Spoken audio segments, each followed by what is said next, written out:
স্ত্রীদেরকে নিয়ে ঘুরতে যাওয়া এটা আপনার আমার নবীর সুন্নত। আর একটু জোরে বলেন। আপনি যখন আপনার স্ত্রীকে নিয়ে যাবেন, যাওয়ায় যাওয়া হবে, আনন্দে আনন্দ হবে, সুন্নতে সুন্নত হয়ে যাবে, সওয়াবে সওয়াব হয়ে যাবে।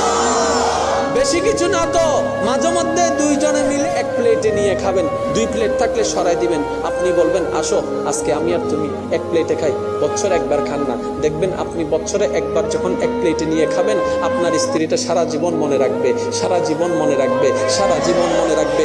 একটু আপনি খান, একটু ওনাকে খাওয়াই দেন, নবীর সুন্নত আদায় হয়ে যাবে, মহাব্বতের বন্ডিংটাও শক্ত হয়ে যাবে, সওয়াবে সওয়াব হয়ে যাবে। আপনি একটু মাথা আশ্রয় দিবেন, একটু তেল লাগাই দিবেন। আপনি মনে মনে রাখবেন আমি আমার বউকে করছি না, আমি আমার নবীর সুন্নতকে পালন করার জন্য করছি, সুন্নতকে পালন করার জন্য করছি। তাহলে কর্মে কর্ম হয়ে গেল, আন্তরিকতাও বেড়ে গেল, মহাব্বতও বেড়ে গেল, সওয়াবও বেড়ে গেল। আর আল্লাহ যখন দেখবেন আপনি সুন্নতকে সম্মান দিচ্ছেন, আপনার সংসারে শান্তির ব্যবস্থা করে দিবেন কে?